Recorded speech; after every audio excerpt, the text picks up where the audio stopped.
Una guardia giurata di 59 anni della Civis è stata colpita da un uomo, un sardo residente a Udine, poi arrestato. 2 colpi zona inguine, uno andato a vuoto. In un sabato mattina assolato con decine di persone che entravano e uscivano dal centro commerciale.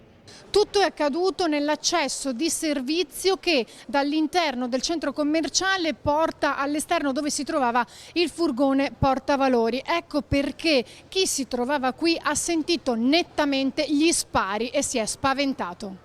Sarebbero stati 3 in tutto contro la guardia giurata, poi portata all'ospedale di Mestre, operata e ora fuori pericolo.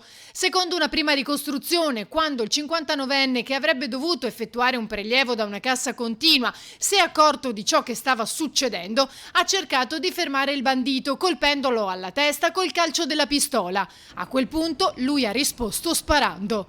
Tanta paura tra i clienti e i dipendenti all'interno del centro. Qualcuno l'ho fatto entrare dentro perché erano tanto spaventati, una signora stava quasi svenendo e poi sì, ripeto, non ho visto più di tanto. Non sapevamo se erano i palloncini, perché a volte fanno delle promozioni con i palloncini, se era qualche vetrina che era scoppiata e poi abbiamo capito che però erano spari perché abbiamo visto la gente correre, allora ci siamo riguardati, tutto qua. Abbiamo sentito questi 3 spari, le persone che scappavano, alcuni sono caduti a terra, sicuramente si è scatenato il panico e poi abbiamo visto intervenire appunto i nostri addetti alla sicurezza. Sul posto sono giunte immediatamente le volanti della polizia con la scientifica e il questore Masciopinto. Poi è arrivato il direttore che ha messo a disposizione degli inquirenti le immagini delle telecamere di videosorveglianza, dalle quali si riuscirà a capire l'esatta dinamica. È la prima volta che è accaduto al centro commerciale, in 27 anni di storia non è mai accaduta una cosa del genere,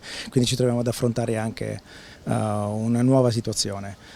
Siamo a completa disposizione delle forze dell'ordine, stanno approfondendo ovviamente le dinamiche per capire ovviamente tutti gli aspetti particolari di questa tipologia di assalto.